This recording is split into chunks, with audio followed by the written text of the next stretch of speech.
शुभ प्रभात प्यारे विद्यार्थियों। आज की हमारी हैप्पीनेस क्लास में आप सभी प्यारे बच्चों का स्वागत है। आशा करती हूँ आप अपने परिवार के साथ स्वस्थ हैं, सुरक्षित हैं और खुश होकर अपनी पढ़ाई कर रहे हैं। मैं रेखा सिंह आप सभी के लिए लेकर आई हूँ एक और नई हैप्पीनेस की कहानी। और आज की हमारी हैप्पीनेस कहानी का नाम है जली हुई रोटी। प्यारे बच्चों, कभी कभी हम सभी के साथ ऐसा होता है कि हमसे कोई गलती हो जाती है। गलती हम जानबूझ के नहीं करते, लेकिन आगे वाला व्यक्ति जब हमसे पूछता है कि गलती क्यों हो गई है तो हम उसको पूरी तरह से समझाने की कोशिश करते हैं कि ये गलती मेरे से जानबूझकर नहीं हुई है, ये गलती मेरे से अनजाने में हो गई है। और जब आगे वाला व्यक्ति हमें नहीं समझता है तो बड़ा दुख होता है। लेकिन कभी कभी हम भी ऐसा ही करते हैं। जब दूसरे व्यक्ति से कोई गलती हो जाती है और वो हमें समझाने की कोशिश करता है कि हाँ, गलती उससे गलती से हुई है, उसने जानबूझ के नहीं की है, लेकिन हम तो उसकी बात समझने की कोशिश नहीं करते। तो सोचिए, जब आपको नहीं समझता है कोई व्यक्ति तो आपको कैसा लगता है। ऐसा ही उस व्यक्ति को भी लगता होगा जब हम उसको नहीं समझते हैं, हम उसकी बात को नहीं सुनते हैं। प्यारे बच्चों, ऐसा ही कुछ हमारी कहानी में होता है। आज की कहानी जली हुई रोटी। जली हुई रोटी में रिया और उसकी मम्मी के बीच में कोई बातचीत होती है।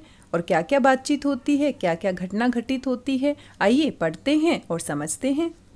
कहानी जली हुई रोटी। रिया स्कूल से घर वापस आई तो उसे बहुत भूख लग रही थी। घर में घुसते ही उसे अपनी मनपसंद सब्जी की खुशबू आई और वह जल्दी से टेबल पर बैठ गई। इसी समय उसकी माँ भी ऑफिस से लौटी थी और वह पसीना पोंछते हुए किचन में जाकर रोटी बनाने लगी। रिया से इंतजार नहीं हुआ और वह भी किचन में माँ के पास चली गई। माँ किचन में रोज की तरह रोटी बना रही थी। जल्दी ही उन्होंने रिया की प्लेट में रोटी रखी, पर रिया ने गुस्से से कहा, ये क्या है? जली हुई रोटी? मैं पूरे दिन स्कूल में पढ़ाई करके थकी हुई घर आती हूँ और ठीक से रोटी भी नहीं मिलती। माँ चुप रही और दूसरी रोटी बनाने लगी। रिया ने बिना जली रोटी खाई और अपने कमरे में चली गई। प्यारे बच्चों, आपने देखा रिया कितने गुस्से में है और उसने माँ से किस तरह से बात की। क्या आपको लगता है रिया ने अपनी माँ से सही बात की? क्या उसको इस तरीके से बात करनी चाहिए थी, या उसको अपनी माँ की बात समझने की कोशिश करनी चाहिए थी कि माँ तो अभी अभी ऑफिस से आई है और कितनी जल्दबाजी में उन्होंने रोटी बनाई है, तो जल्दी में रोटी बनाने की वजह से रोटी जल भी सकती है। आइए आगे देखते हैं हमारी कहानी में और क्या होता है। अगले दिन जब रिया थकी हुई घर लौटी तो उसने देखा कि माँ घर में नहीं थी। ऑफिस में फ़ोन करने पर मालूम पड़ा कि आज माँ को अधिक काम के कारण आने में देरी होगी। रिया ने कहा कि वह अपनी रोटी स्वयं बना लेगी, तो माँ ने कहा, मेरे लिए भी एक रोटी बना देना। माँ के घर आने पर रिया ने झिझकते हुए उनको रोटी परोसी। रोटी जली हुई थी। माँ ने रिया को धन्यवाद देते हुए खुशी खुशी रोटी और सब्जी खा ली। रिया को पिछले दिन की घटना याद आई और उसे एहसास हुआ कि उसका माँ के प्रति व्यवहार कितना गलत था। जहाँ जली हुई रोटी को देखकर वह इतना नाराज हुई, वही माँ ने रोटी के पीछे का भाव समझ लिया था। रिया ने अपनी गलती जानकर माँ से माफ़ी मांगी। प्यारे बच्चों, आपने देखा माँ ने रिया की बात को समझ लिया कि रिया अभी छोटी बच्ची है और उसने बहुत कोशिश की होगी, लेकिन गलती से रोटी जल गई होगी। रिया रोटी जलाना तो नहीं चाहती थी और माँ ने बिना कुछ कहे रिया की रोटी खा ली। लेकिन जब माँ से रोटी जल गई थी तो रिया ने माँ की बात को नहीं समझा, क्योंकि माँ भी उसी समय ऑफिस से आई थी, जल्दबाजी में थी और जल्दबाजी में रोटी बनाने की वजह से उनसे रोटी जल गई थी। लेकिन रिया ने माँ की बात को ना समझते हुए उनसे नाराज़गी जताई और साथ में गुस्से में खाना भी अच्छे से नहीं खाया। इसीलिए प्यारे बच्चों, जब हम ये चाहते हैं कि दूसरा व्यक्ति हमारी बातों को समझे, हमारी गलतियों को समझे कि हमने गलती जानबूझकर नहीं की है बल्कि गलती से हमारी गलती हो गई है, तो इसी प्रकार से हमें दूसरों की बातों को भी सोचना चाहिए, उनके मन की भावनाओं को समझने की कोशिश करनी चाहिए।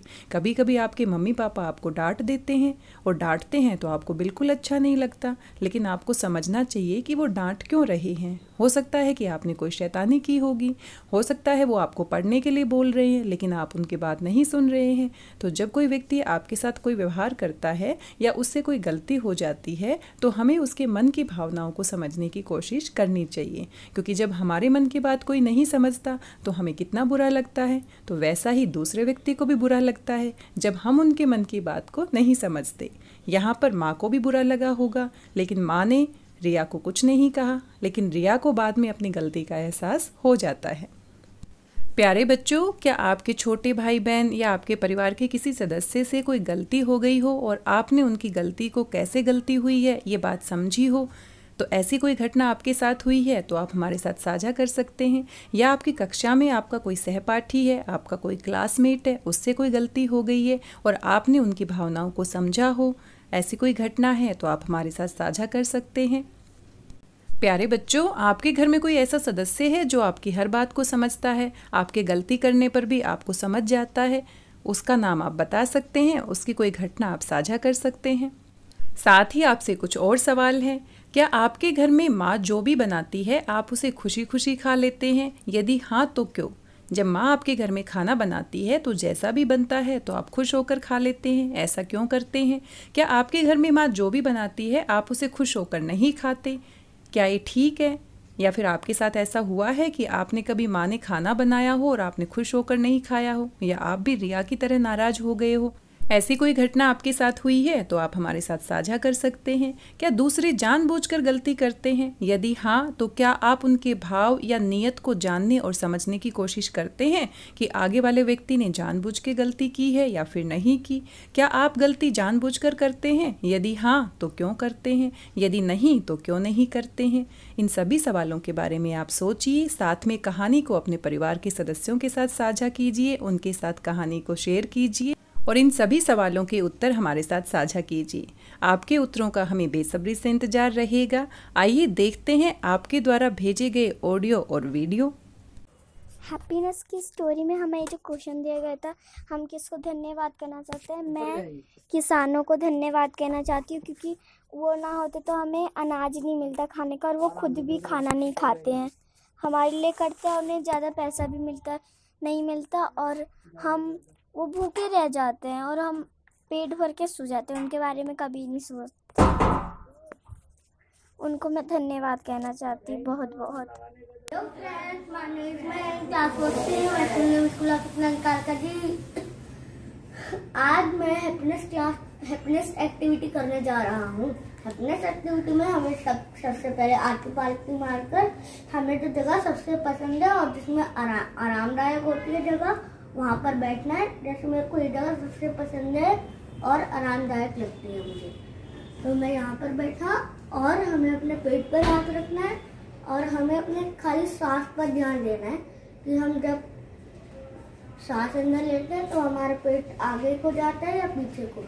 चलो फिर हम करके देखते हैं।